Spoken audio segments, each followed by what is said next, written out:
In a recent short on this channel, I was reading Igor Stravinsky's recollection in the 1950s of his friendship with Erik Satie in the 1910s. Here's Erik Satie in 1923 writing about Stravinsky and hailing him really as the prophet of modernity. It's a fascinating description, in many ways very perceptive. Stravinsky's style of orchestration is new and bold. He never does a woolly orchestration.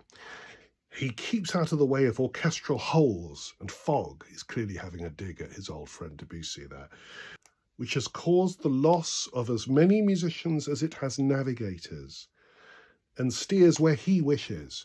Notice how Stravinsky's orchestration comes from deep, well-judged instrumentation. His whole orchestra is based on instrumental timbre. I tell you, nothing is left to chance. From where does he derive his sumptuous truth? It's all true. I mean, Stravinsky's orchestration is just a miracle, and the attention to detail is astounding. One should see him as a remarkable logician, both sure-footed and energetic. He is the only composer writing with such magnificent strength, such certain assurance, such constant will. I would be letting myself down if I failed to quote you the following passage from the pen of Ernest Ansermet. That's the famous conductor. Ansermet is a friend of Stravinsky's. Stravinsky's never told anyone about the sacrifices he's made to let his music evolve. The sacrifice of musical habits, of oaths of fidelity sworn to forms he once loved, of resting places he'd struggled to reach, and easier paths merely glimpsed. He did not achieve this development by deliberate design, but forced it by the pitiless logic of his creative capacity. The outcome of this development is a graft grown on savage stock. But whichever way one looks at it, does this graft not seem justified? There's a lot of interesting stuff in that statement.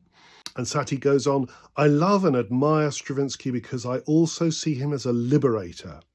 He has done more than anyone to set free contemporary musical thinking, which had a very great need of it, poor thing. We have drunk the bitter draughts, underwent the vexations, tasted all the wretchedness that was the lot of Baudelaire, Verlaine and Mallarmé, and others, pointing at dear old Debussy and to some extent Ravel, I think. Today something has changed. A joyful sun lights up the depths of our souls.